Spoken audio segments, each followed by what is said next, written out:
Ready பண்ணியாச்சு பாரு. ஆமா லட்சுமி, நம்ம கல்யாண வீடு மாதிரியே ஆயிருச்சு. கல்யாண வீடு மாதிரியா? கல்யாண வீடே தானங்கா. இப்ப பொண்ணுக்கு பூ தானே வைக்க வராங்க. அப்ப இவ்வளவு அழகா இருந்தா தானே நல்லா இருக்கும். ஆமா உமா, இருந்தாலும் நிச்சயத்துக்கோ எதுக்காவது இந்த மாதிரி பண்ணா நல்லா இருக்கும். இப்ப சும்மா பூ தானே வச்சுட்டு போக வராங்க, அதுக்கே இப்படி எல்லாம் பண்ணா கொஞ்சம் ஓவரா இல்லையா? ஓவராலாம் ஒன்றும் இல்லைங்க்கா, நல்லா இருக்கு. உங்களுக்கு உங்க காசு செலவாயிடுச்சேன்னு கஷ்டம் அதானே? சேச்சா அப்படியெல்லாம் இல்லை சரசு. நான் தான் அன்னைக்கு சொன்னேனே, என் பிள்ளைக்கு என்ன பண்ணாலும் நான் என்ன செலவாகுதுன்னெல்லாம் பார்க்க மாட்டேன். நான் என் பிள்ளைக்கு நல்லபடியாக பண்ணணும்னு தான் நினைப்பேன். பரவாயில்ல, இது ரொம்ப நல்லா இருக்கு. நீங்கள்லாம் இருந்தனால எனக்கு பெருசாக கஷ்டமே தெரியலை. என் வீடு எனக்கு சுத்தமாயிடுச்சு, எனக்கு நல்லா அலங்காரம் பண்ண மாதிரி அழகாயிடுச்சு என் வீடு. ஆமாம், நீங்கள் வேலைக்கு ஆளை போட்டு இவ்வளோ பெரிய வீட்டை சுத்தம் பண்ணால் நீங்கள் அவ்வளோதான் பார்த்துக்கோங்க. அதுக்கு நாங்களே வேலைக்காரிங்க மாதிரி அத்தனையும் சுத்தம் பண்ணி கூட்டி பெருக்கி பின்ன தொடச்சி பின்ன ஒற்றை அடிச்சு இதெல்லாம் நீட் பண்ணி உங்களுக்கு கொடுத்துருக்கோம். இனி உங்களுக்கு 2 மாதத்துக்கு வீட்டை ஒன்றுமே பண்ண வேண்டாம். இப்படியே வச்சுக்கிட்டிங்கன்னா வீடு நல்லா அழகாக இருக்கும். இத்தனை வேலை பண்ணதுக்கே நீங்கள் எங்களுக்கு காசு தரணும் பார்த்துக்கோங்க. நீங்கள் வேலைக்கு ஆள் வச்சு கூலி கொடுத்தீங்கன்னா ஒரு ஆளுக்கு ஒரு எப்படியோ ஒரு 500 கேட்பாங்க. அதே மாதிரி எங்களுக்கு தரணும் பார்த்துக்கோங்க. காசு தானே சரசு, அதுக்கு என்ன? அக்கானால 500 ரூபா கொடுக்க முடியாது, 50 ரூபா தரேன். ஆளுக்கு ஒரு 50 ரூபா தரேன், வாங்கிக்கோ. உனக்கு 50, உமாக்கு 50, பெரிய பொண்ணுக்கு 50. போங்க, அப்படி வாயில ஒரு 100 200 தரங்கிறதுனாவது வருதான் பாரு. 50 ரூபா தராங்களாமா? நல்ல ஆளாதான் இருக்கீங்க. 50 ரூபாய்க்கு என்ன கிடைக்கும்? என்னடி இப்படி சொல்லிட்ட? 50 ரூபா 3 பேருக்கு 150 ரூபா ஆகுது. கணக்கு போட்டு பாரு. 50 ரூபாய்க்கு வேலை செஞ்சதுக்கு ஒரு டீயை சாப்பிட்டுட்டு ஒரு பப்ஸ் கிப்ஸ் சாப்பிட்டாலும் மீதி 10 ரூபா எடுத்து வைக்கலாம் பார்த்துக்கோ. ஏங்கா, நீங்க எந்த காலத்துல இருக்கீங்க? இப்ப டீ ஒன்று 20 ரூபா 25 ரூபா. ஒரு முட்டை பப்ஸோ வெஜ் பப்ஸோ ஏதாவது ஒன்று வாங்கினா அதுவும் 20 ரூபா 25 ரூபா ஆகுது. அது போக ஒரு டீ 20 ரூபானாலே கணக்கு போட்டாலும் பேக்கரிக்கு போய் தின்னு முடிச்சுட்டு பில்லு போட்டு வர்றப்ப ஜிஎஸ்டி அந்த டேக்ஸ் இந்த டேக்ஸ்ன்னு சொல்லி அந்த 5 ரூபாயும் போயிடும். அது பார்த்துக்கோங்க. யாருக்கு கதை விடுறீங்க? டீ 10 ரூபா, பப்ஸ் 10 ரூபா, மீதி 30 ரூபா இருக்கும். ஒழுக்கமா 50 ரூபா தர வாங்கிக்கோங்க. இந்த அக்கா கிட்ட பேசி தொண்டை தண்ணியை காலி பண்ண முடியாதுப்பா. அக்கா, எனக்கு ஒரு காரியம் பண்ணுங்க. நீங்க காசே தர வேண்டாம், நாங்க சும்மா விளையாட்டுக்கு கேட்டோம். சரியா? இப்ப நீங்க என்ன பண்ணுங்க, குடிக்கிறது கொஞ்சம் தண்ணி மட்டும் எடுத்துட்டு வாங்கக்கா. தவிக்குது, தொண்டையெல்லாம் காஞ்சிருச்சு. இரு சரசி, எடுத்துட்டு வரேன். தண்ணி என்ன, உனக்கு ஜூஸே போட்டு எடுத்துட்டு வரேன். சரியா? நீங்கடி சும்மா இருக்க மாட்டீங்களா? சும்மா கோமத்தை பிடிச்சி ஏதாவது வம்பிழுத்துட்டே இருப்பீங்களா? இல்லைங்கா, பாருங்க, அந்த அக்காக்கு மனசார கையில இருந்து எடுத்து கொடுக்க காசு வருதான்னு பாருங்க. இத்தனை வேலை பண்ணியிருக்காங்களே, ஏதாவது கொஞ்சம் பார்த்து பண்ணுவோன்னு நினைக்கிறாங்களான்னு பாருங்க. அவளா உங்களை பண்ண சொன்ன இதெல்லாம் நீங்களே மெனக்கிட்டு எல்லாமே இழுத்து வாரி பண்ணீங்கன்னா என்னடி பண்றது? ஒண்ணுமே பண்ண சொல்லல, நீங்களே தானே பண்ணீங்க. நாம தானே அவளுக்கு இருக்கோம். சும்மா நாமளே அவகிட்ட இது காசு கொடு அது காசு கொடுன்னு கேட்டு இருந்தா நல்லாவா இருக்கு? பாத்தீங்களா லட்சுமிக்கா, நீங்களே எங்களை பத்தி தப்பா நினைக்கிறீங்க. பாத்தீங்களா, நாங்க சும்மா கோமதியா கிட்ட வம்பிழுக்கிறதாகத்தான் கேட்குறோம். நாங்க கேட்டு அந்த அக்கா கொடுத்துட்டாலும் வானமே இடிஞ்சு விழுந்துரும். சரி சரி, பெரிய பொண்ணு எங்க போனா? காணோம். அதே அவ இந்த எல்லாம் கூட்டி எல்லாம் பண்ண குப்பையெல்லாம் அங்கே வெளியே கொண்டு போய் கொட்டிட்டு வரேன்னு சொல்லி போனா. என்ன அப்படியே வாசல்லாம் கூட்டி விட்டுட்டு அங்கேயும் முன்னாடி கோலம் போட்டு விட்டுட்டு வந்துடுறா அப்படின்னு சொல்லி போயிருக்கா. வந்துருவா. சரசு சரசு, அப்படியே இந்த பூஜை ரெடி ஆயிட்டான்னு பாருமா, இல்லைன்னா கொஞ்சம் ரெடி பண்ணி விட்டுருமா. சரிங்கக்கா, பார்க்குறேன். அப்பா பாப்பா, மனுஷனை சத்த நேரம் சும்மா நிற்க விடுறாங்களா? வேலை சொல்லியே ஆளை கொள்ளுறாங்கப்பா. இவன் கையில இருந்து ஒரு டம்ளர் ஜூஸை வாங்கி குடிக்கிறதுக்குள்ள நாக்கு தள்ளிரும் போல. ஹே பூஜாக்கண்ணே, நீ ரெடி ஆகலையா? நான் வேணா ரெடி பண்ணி விடட்டா? வேணாம் சித்தி, ஒன்றும் பிரச்சனை இல்லை, நானே ரெடி ஆயிப்பேன். அதுவும் இல்லாமல் இவங்க 3 பேர் இருக்காங்களே, சுஜி சோனி சின்ன பொண்ணு எல்லாம் இருக்காங்களே, அவங்களும் ஹெல்ப் பண்ணுவாங்க. ஒன்றும் பிரச்சனை இல்லை. இல்லடாமா, ஏதாவது புடவை கிடவை கட்டி விடணும், ஏதாவது பண்ணணும்னா சொல்லுடா, பண்ணி விடுறேன். சித்தி, நாங்கள் இருக்கோம்ல, நாங்கள் பார்த்துக்குறோம். விடுங்க, நீங்கள் டென்ஷன் ஃப்ரீயாக போய் இருக்கிற வேலையை போய் பாருங்க. அப்பா சரி, அப்போ நீங்களே ரெடி ஆயிட்டு இருங்க, நான் வந்து கூப்பிட்றப்ப வாங்க. சரியா? சரி, அதெல்லாம் இருக்கட்டும். உங்ககிட்ட ஒரு முக்கியமான விஷயம் கேட்கணுமே. என்னடி, என்ன கேட்கணும் சொல்லு. அது மாப்பிள்ளை பார்க்க போனீங்கல்ல, மாப்பிள்ளை எப்படி இருக்காரு, நல்லா இருக்காரா அப்படின்னு பூஜாக்கா கேட்க சொன்னாங்க.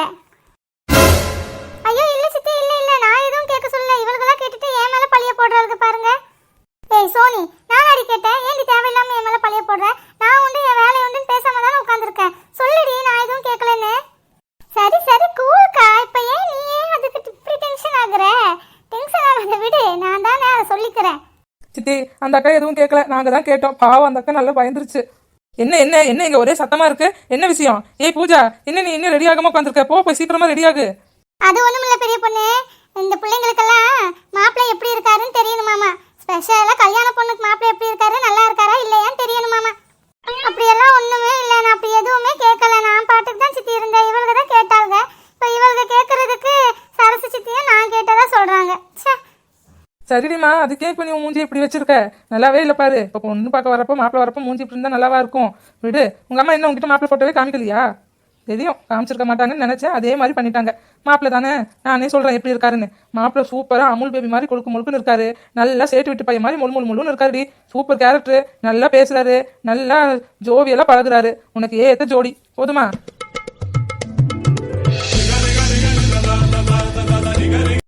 சரி வாசரசரம் போலாம், உனக்கு எக்கச்சக்க வேலை இருக்கு. என்ன பண்றேன்னு பாரு, நில்லுடி. வேண்டாம், நான் உன் நல்லதுக்கு தான் பண்ணேன், பாத்துக்கோ. என் வாளு ஒழுங்கா கீழே இறங்கிடு. நீ என் கையில மாட்டினேன்னா அவ்வளவுதான் சொல்லிட்டேன். ஒழுங்கா நீயாவே கீழே இறங்கு. அதான் வேண்டாக்கா, நான் உன் நல்லதுக்கு தான் பண்ணேன், புரிஞ்சுக்கோ. 2 பேரும் பார்த்துட்டே நிக்கிறீங்க பாரு, எருமை மாடுது. அவளை பிடிக்கடி. பிடிச்சாச்சு, என்னமோ பண்ணிக்கோ. ஏண்டி, உனக்கு எவ்வளவு திமிரு? நான் சொல்லாதெல்லாம் சொன்னேன்னு சொல்லி என்ன மாட்டியா விடுற? எதுக்கு இப்படி பண்ண? இங்க பாரு, நான் உனக்கு நல்லதுதான் பண்ணியிருக்கேன். லூசு மாதிரி பேசிட்டு இருக்காத. நான் உனக்கும் ஆசை இருக்கும்ல, சரி மாப்பிள்ளை போய் பார்த்துட்டு வந்தாங்களே எப்படி இருப்பாரோ என்ன இருப்பாரோன்னு கேட்கணும். உனக்கு ஆசை இருந்திருக்கும், அதை நீயா கேட்க முடியாது, அதனால நான் கேட்டேன். அது சும்மா விளையாட்டுக்கும் உன் பேரை சொல்லி கேட்டேன். இதுல என்ன தப்பு இருக்கு? என் கையை விடுங்க. ஆமாக்கா, பார்த்துக்கோ. உனக்கு ஒரு விதத்தில் நல்லது தான் பண்ணியிருக்கா. பாவம் புள்ள பொழைச்சி போகுது, போனா போட்டுன்னு சொல்லி விட்டுரு. வாளு சரி, போனா போகட்டும்னு சொல்லி உன்னை விடுறேன். இல்லைன்னா வெயி, உன்னை கிச்சு கிச்சு மூட்டியே இன்னைக்கு ஒரு வழி பண்ணியிருப்பேன். என்னை ஒரு வழி பண்றதெல்லாம் இருக்கட்டும், முதல்ல நீ கிளம்பு போ, டைம் ஆகுது. ஓடு ஓடு. ஏன் உமா, உன் மாமியார் கிட்ட பின்ன பெரிய பொண்ணு மாமியார் கிட்ட சொல்லிட்டு அவங்க எல்லாம் வருவாங்களா? வந்தா வராங்க, இல்லாட்டினா போகுதுங்கக்கா. அவங்க தான் என்னமோ சொல்லிட்டு இருந்தாங்க, ஆடி மாசம் யாராவது கல்யாணத்தை பத்தி எல்லாம் பேசுவாங்களா பண்ணுவாங்களான்னு சொல்லி கேட்டுட்டு இருந்தாங்க. நான் எதுவும் காதுலயே வாங்கிக்கல, பேசாம வந்துட்டேன். என்னது இது, ஆடி மாசமா? ஐயோ, எனக்கு தெரியவே தெரியாது. ஆமா, எனக்கும் தெரியாது, நானும் மறந்துட்டேன் பாரு. ஆமாங்கா, எனக்கும் தாங்க தெரியாது. என் மாமியாரும் உங்க மாமியாரும் பேசிட்டு இருந்ததை நான் கேட்டேன், அவ்வளவுதான். ஐயோ போச்சு சுத்தம். சும்மாவே என் மாமியார் என்ன பத்தியே பாடிட்டு தெரியும். இல்லை இந்த மாசங்கிறது வரை நான் தெரியாம அலைஞ்சிட்டு இருக்கேன். இனி போன எங்க வீட்டுல இருக்கு, எனக்கு நல்லா இருக்கு. அக்கா ரொம்ப பயப்படாதீங்கக்கா, ஆடி மாசம் ஆரம்பிச்சு 5-10 நாள் ஆக போகுது. இப்ப வந்து இந்த அலப்பறையை கூட்டிட்டு இருக்கீங்க. என்னடி சொல்ற, 10 நாள் ஆயிடுச்சா? ஐயோ. இந்த வாரு பெரிய பொண்ணு, ரொம்ப பயப்படாத விடு. 10 நாளாக்கு அப்புறமா இப்பதான் உன் மாமியாருக்கே நினப்பு வந்திருக்கு. உனக்கு இதுக்கப்புறம் நினப்பு வந்தா என்ன, வராட்டினா என்ன, அது ஒன்றும் பிரச்சனை இல்லை. அப்படியும் மாமியார் ஏதாவது சொன்னாங்கன்னா, எனக்கு மறந்துட்டேங்கத்த, எனக்கு உடம்பு சரியில்லை, பின்ன கொஞ்சம் வெளியே வேலையா சுத்திட்டு இருந்தேன்னு ஏதாவது சொல்லிவிடு. அதான் பெரிய பொண்ணு, உன் மாமியார் கிட்ட எல்லாம் சொன்னியா? உன் மாமியார் எல்லாம் வருவாங்களான்னு தான் கேட்டுட்டு இருந்தேன். நான் கூப்பிட்டுட்டேன். அப்போ நீங்களும் வாங்கன்னு ஒரு வார்த்தை சொல்லணும்ல பெரிய பொண்ணு. அதான் வேணா ஃபோன் பண்ணி கூப்பிட்டேன் தான் கேட்டேன்.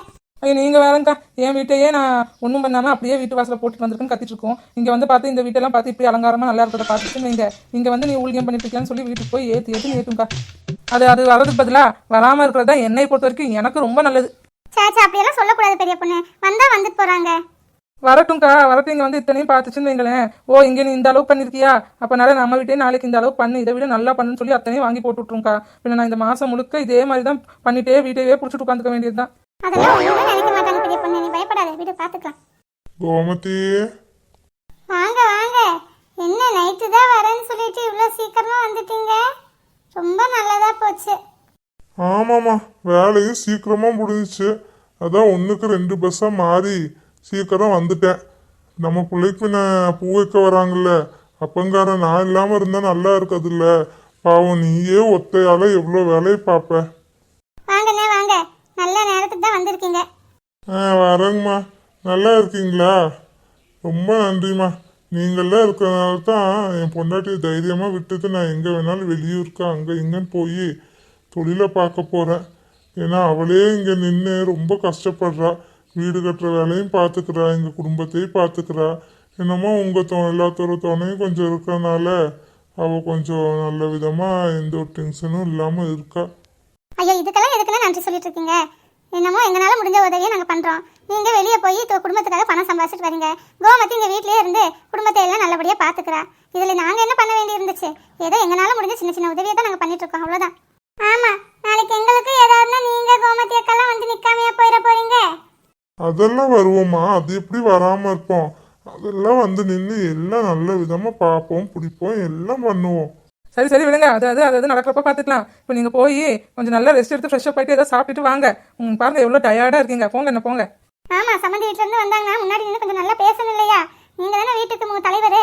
போங்க, போய் கொஞ்சம் சாப்பிட்டுட்டு கொஞ்சம் நேரம் சத்த படுத்து எந்திரிச்சிட்டு கொஞ்சம் துணியெல்லாம் மாத்திட்டு வாங்க. சரிம்மா, இப்போ நான் வரேன். நீங்களே ஏதோ கொஞ்சம் சாப்பிடுங்க குடிங்க, வேலையவே செஞ்சுட்டு இருக்காதீங்க சரியா? ராஜிமா, பூ பழம் எல்லாம் எடுத்துக்கிட்டியா சாமி? அதெல்லாம் எனக்கு தெரியாதுமா, நான் எதுவுமே எடுக்கல. எல்லாம் அவர் தான் அப்பா தான் எடுத்து வச்சுட்டு இருந்தாரு. அவர்கிட்ட கேளு என்ன ஏதுன்னு, எனக்கு எதுவும் தெரியாதுப்பா. ஏங்க, அப்போ நீங்கள் எல்லாம் எடுத்து வச்சுட்டீங்களா இல்லை அங்கேயே வீட்லேயே விட்டுட்டு வந்துட்டீங்களா? நான் ஸ்வீட்டு பின்ன பழமு அதெல்லாம் தான் வீட்டில் இருந்துச்சு, அதெல்லாம் தான் எடுத்து வச்சேன். பூவெல்லாம் நான் எதுவும் பார்க்கலம்மா, பூவெல்லாம் எதுவும் எடுத்து வைக்கல. ஏங்க, அது ஃப்ரிட்ஜில் தானே இருந்துச்சு. நான் தான் சொல்லிட்டே இருந்தேன், யாராவது ஃப்ரிட்ஜில் இருக்கிற பூவை எடுத்து வெளியே வைங்கன்னு தொண்டைக்கிலேயே கத்திட்டு இருந்தேன். யாரும் எடுத்து வைக்கல. ஏமா, நானே வெளியே போனவன் இப்பதான் வந்தேன். வந்தோடனே சாப்பிட்டு முடிச்சுட்டு கிளம்பலான்னு சொன்னேன். நீ சரி சட்டு புட்டுன்னு கிளம்பிட்டேன். நீங்க எல்லாம் ரெடி ஆகி கிளம்புறதுக்குள்ளேயே இப்ப மணிப்பாரு 5:45 ஆயிடுச்சு. இதுல என்ன ஏன் சொல்ற? நீயே இல்லை உன் பொண்ணுகிட்டயும் சொல்லி எடுத்து வச்சிருக்க வேண்டியது தானே? ஆமா, ஆளுக்கு என்னையவே சொல்லுவீங்க. ஆளுக்கு ஒரு வேலை பண்ணோம்னா எவ்வளோ சீக்கிரமா முடிஞ்சிடும். நானும் கொஞ்சம் ஃப்ரீயா இருப்பேன். நானே தான் எல்லாமே பண்ணணும். இப்போ பூ வைக்க போறதுக்கு பூவே இல்லை, என்ன பண்ணுவோம்? அத்தனை பூ ஃப்ரிட்ஜில் வச்சுட்டு வந்திருக்கோம். விடுங்கம்மா, அது ஒன்றும் பிரச்சனை இல்லை. போற வழியில பூ வாங்கிக்கலாம்.